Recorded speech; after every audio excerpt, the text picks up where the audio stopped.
یکی از دغدغه‌های طراحان، کسایی که با فتوشاپ کار میکنن و طراحی انجام میدن، بحث منابعی هست که میخوان برای طراحی خودشون استفاده کنن. چه طراحی داخل اینستاگرام و شبکه‌های اجتماعی، چه خارج از بحث مجازی و طراحی‌های مختلفی که میخوان انجام بدن، بخصوص بخش مجازیش نیاز به یک سری منابع دارن که ما میخوایم در مورد 5 سایتی که این منابع رو به ما عرضه میکنه به طور رایگان معرفی کنیم. پس با ما همراه باشین. لطفاً کانال ما رو سابسکرایب کنید. زنگوله نوتیفیکیشن رو اگر میخواین که پست های آینده رو بدونید کی داخل کانال آپلود میشه و پابلیش میشه بزنید و لایک و کامنت هم یادتون نره.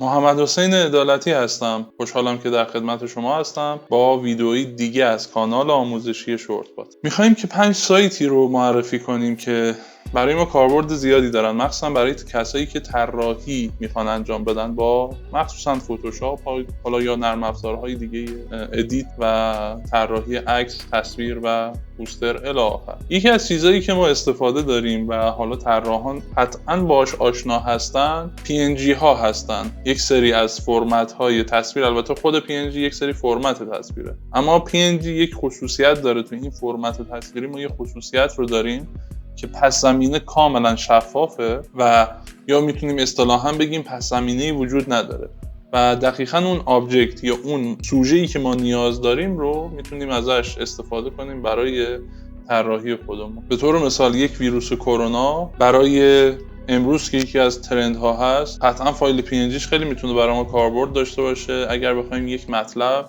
یا یک طراحی نسبت به این ویروس داشته باشیم. با ما همراه باشید تا سایت های مورد نظر رو معرفی کنیم. اولین سایتی که ما میخوایم داشته باشیم سایت کلین PNG هست. سایت کلین PNG یکی از بهترین منابعی هست که ما به عنوان کسایی که میخوایم طراحی کنیم، حالا همکاران بنده یا اینکه کلا کسی که بخواد طراحی انجام بده با فتوشاپ حتی به طور ساده، خیلی میتونه کمکش کنه.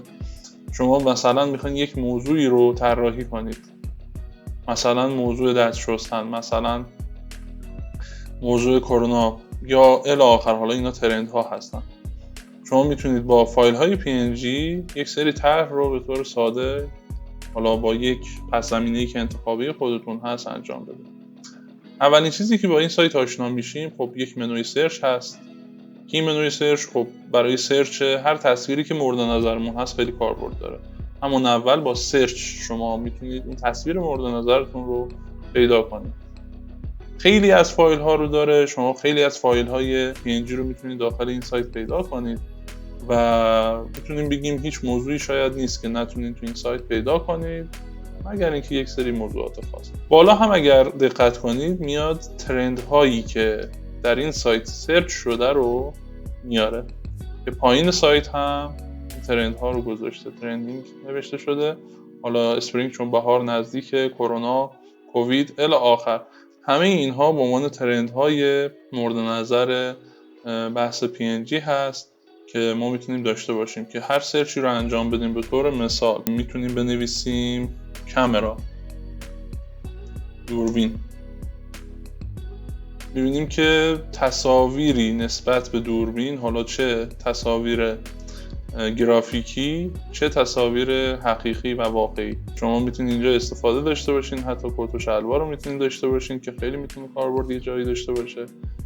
انواع اقسام PNG هایی که یه جورایی میشه گفت بهشت PNG برای یک طراح. این سایت بسیار پرکاربردیه برای یک فردی که میخواد طراحی انجام بده یا یک پیج اینستاگرامی داره یا کانال یوتیوب داره و میخواد یه سری موضوعات رو بیاره یا داخل تامنیل داخل یوتیوب یا بیاره داخل اون پستی که داخل اینستاگرام میخواد داشته باشه. حالا این یک چیزی که رواج فعلا داره گفته میشه، وگرنه برای پوسترهایی که میخوایم طراحی کنیم خارج از بحث فضای مجازی و کارهایی که توی تلگرام حتی میتونیم حالا توی مجازی انجام بدیم، خیلی از کاربردهایی که برای طراحان داره توی این سایت میشه گفت بهش میتونیم برسیم. اما 3 تا سایت رو میخوایم معرفی کنیم که منابع والپیپر ما هستن. قبلا یعنی مثلا شاید بگیم مثلا 7 سال پیش 10 سال پیش به قبل که فتوشاپ افراد کار میکردن، معمولا با تصاویر خام میتونستن به یک سری از نتایج برسن. یعنی مثلا نتیجه میخواست یک معنی رو برسونه به عنوان اژدها، به طور مثال یک کاور فیلم رو میخواستیم بسازیم، عکس از مثلا فلان بازیگر میخواستیم. خب معمولا عکس‌های خامی بودن و ادیت با روش انجام میشد، کارهای مختلف با روش انجام میشد تا بتونه یک شکل بشه اون تصویر و یک شکلی پیدا کنه. اما امروز میبینیم که اصلا تصاویر آماده زیادی هست، پس زمینه‌های آماده زیادی هستن که ما میتونیم استفاده کنیم، کیفیت بسیار بالایی دارن، رایگان هم هستن و ما میتونیم از اینها استفاده کنیم برای کار طراحیمون. یعنی انگار چند قدم جلوتر از فردی هستیم که کاملا داره خام کار میکنه. در چه کار خام خلاقیت بیشتری رو داره، میطلبه و کلا کار خام یه جریان دیگه است.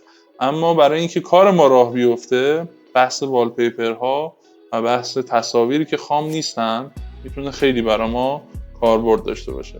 3 سایتی که این تصاویر رو میتونه به ما بده، هم تصاویر خام و البته توشون هست، هم تصاویر غیر خام، میخوایم بهتون معرفی کنیم که البته 2 سایتش بیشتر تصاویر خام هم داره.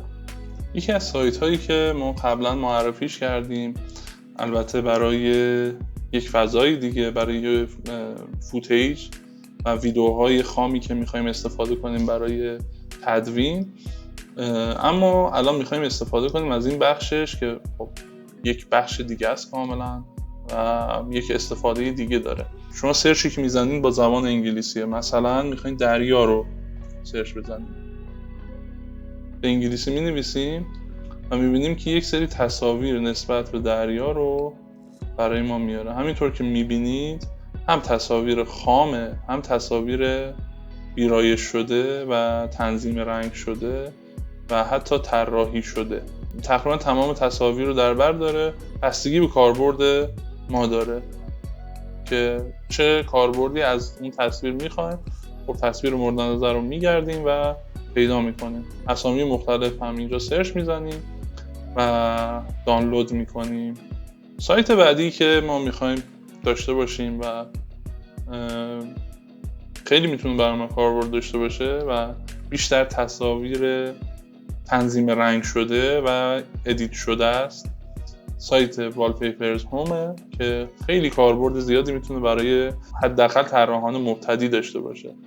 چرا که اکثر تصاویر ادیت شده، تنظیم رنگ شده و از انواع موضوعات هست و خیلی جاها ما دیگه نیازی به تنظیم رنگ نسبت به اون والپیپر نداریم.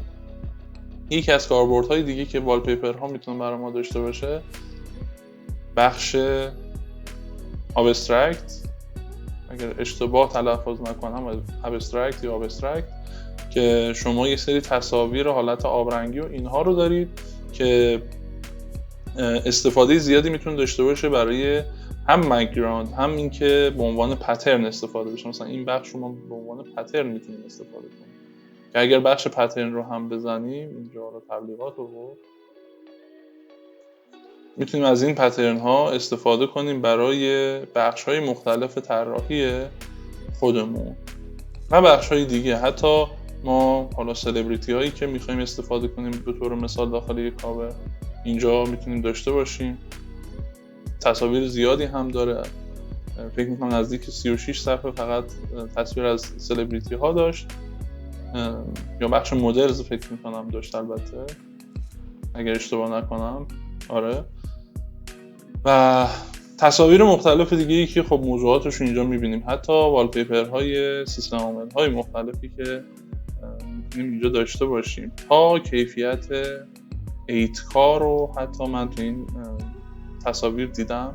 میشه گفت اصلا اکثر تصاویر 4K به بالا رو ساپورت میکنن و دارن و قابل دانلود هست. سایت بعدی که شامل تصاویر خام و غیر خام برای ما، سایت آنسپلشه اگر اشتباه باز هم تلفظ نکنم unsplash.com که ما از این میتونیم استفاده کنیم برای باز هم تصاویر پس زمینه، آبجکت ها، سوژه هایی که نیاز داریم، حتی یک کفش، حتی یک پس زمینه، یک منظره الی آخر، برج پیزا الی آخر. شما میتونید اینجا استفاده داشته باشید. به طور مثال این تصویر خیلی میتونه برای ما کاربرد داشته باشه داخل یک طراحی پوستر. و هر موضوعی رو که بخوایم سرچ کنیم با کیفیت‌های مختلف به ما اون تصویر رو میده. به طور مثال باز هم من اینجا رو دریا بزنم. خب می‌بینید که با سرچی که داشتیم ما تصاویر مورد نظر خودمون رو میتونیم پیدا کنیم. بالاخره یه تصویر از این بین این همه تصویر با کیفیت برای ما میتونه کاربرد داشته باشه. این سایت هایی بودن که شامل یک سری از پس زمینه ها و تصاویری بود که هم خام بودن هم غیر خام بودن. سوژه هایی که نیاز داشتیم میتونیم ازش استفاده کنیم، کات کنیم و استفاده کنیم بیشتر، البته اگر بخوایم سوژه استفاده کنیم. اما برای کسایی که داخل حوزه اینستاگرام کار میکنن، یکی از منابعی که میتونه براشون کاربرد داشته باشه این سایتی هست که ما میخوایم در موردش صحبت کنیم. سایت پینترست رو شاید آشنایت هم داشته باشین. سایتیه که شما هم ویدیو هم عکس و حالا یک سری بخش‌های دیگر رو میتونید توی این سایت سرچ داشته باشین و اکثرا این سایت سایز موبایل رو به ما تحویل میده که برای ما کاربرد زیادی میتونه داشته باشه. خیلی از گیف هایی که شاید توی فضای مجازی ترند میشه و مشهور میشه اصلا داخل این سایت انگار برداشت میشه. شما یه سرچ بزنید میبینید که خیلی از اون ترند ها رو داخل این سایت میبینید و منبع اینجا هست. توی سایت های قبلی هم ما جای آپلود تصویر داشتیم و خود این سایت پینترست هم شبکه اجتماعی هست. برای اینکه بتونیم دانلود کنیم یک تصویر رو، خب ببینید اولا که اگر ویدیو باشه تایم میزنه مثل این، اگر گیف باشه بالاش گیف مینویسه، ولی اگر هیچی ننوشته باشه عکسه. وقتی داخل یک عکس بشیم برای دانلود، یک بخش داره اینجا 3 نقطه رو بزنیم، دانلود ایمیج رو میتونیم داشته باشیم و اون عکس رو دانلود کنیم. همین روند هم برای ویدیو و گیف هست برای دانلود و حالا سرچ این جریان.